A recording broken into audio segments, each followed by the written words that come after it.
100세 시대에 필요한 마인드. 손성동.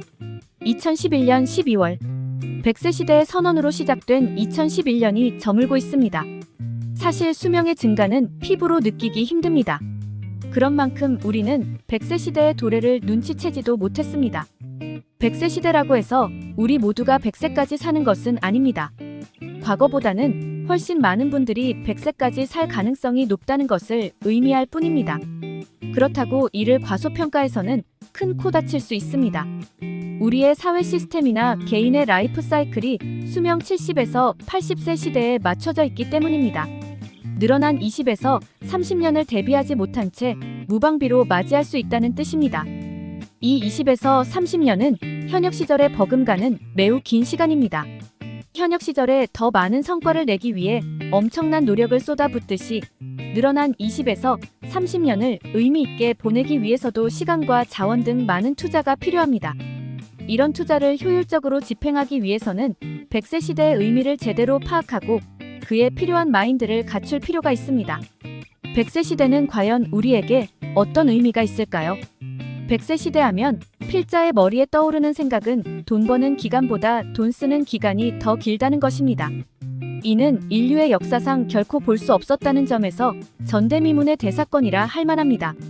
그렇기에 그동안 삶의 근간으로 삼았던 패러다임들은 더 이상 100세 시대에는 어울리지 않습니다.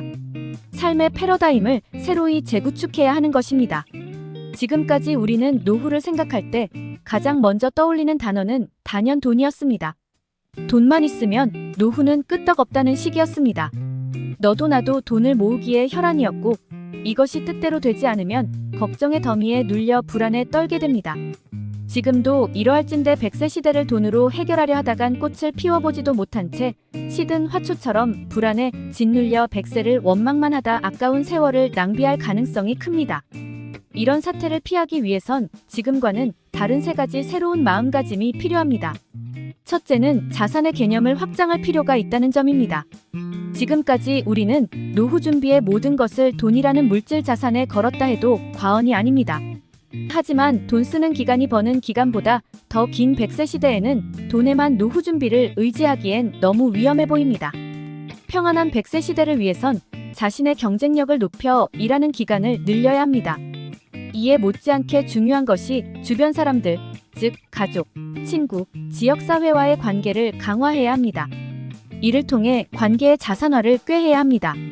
100세 시대에는 돈뿐만 아니라 인적 경쟁력과 관계 역시 중요한 자산입니다. 둘째는 삶의 포트폴리오를 구축해야 한다는 점입니다. 이를 위해선 끊임없는 자기 혁신으로 자신의 영역을 확장해야 합니다. 취미를 잘 활용하는 것도 중요합니다. 자신이 하고 있는 일과 취미가 유사하면 금상첨화이겠지만 그렇지 못한 분들도 많습니다.